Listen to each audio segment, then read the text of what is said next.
Hello', মোৰ নাম স্বপন দাস। মই এতিয়া মুম্বাইত থাকোঁ আৰু মুম্বাইত কেনেকুৱা মানুহ চলে থাকে, কেনেকুৱা কি কাম কৰে, মই সেইটো দেখাবলৈ চেষ্টা কৰিম আপোনালোকক। এতিয়ালৈকে আপুনি দেখিব পাৰিবা যে এইটো আমাৰ পাৰ্কিং হয় কোম্পানীটো। সেই দূৰত যে কোম্পানী দেখি আছে, এইটো হ'ল আমাৰ কোম্পানী হয় আৰু এইটো আমাৰ গাড়ী হয়। আৰু গাড়ী এই কোম্পানীৰ মানুহ লৈ আহোঁ আৰু লৈ যাওঁ। ট্ৰিপ এৰাৰ পিছত আমি দুপৰীয়া এনেকুৱা টাৱাত ৰুটি বনাওঁ, ভাত বনাই খাওঁ আৰু আৰাম কৰিবলৈ ইয়াতে থাকোঁ।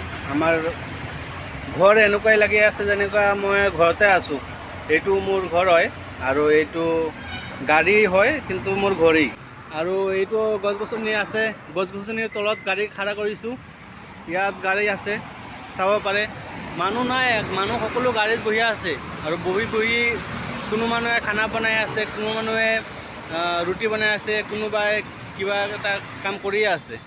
আৰু যেতিয়া ভাটিবেলা হ'ব তেতিয়া লৈ যাব আকৌ উভতি ঘৰত লৈ এৰি আমাৰ ডিউটিও শেষ হৈ যাব। সেইটো আমাৰ ড্ৰাইভাৰ লাইফ।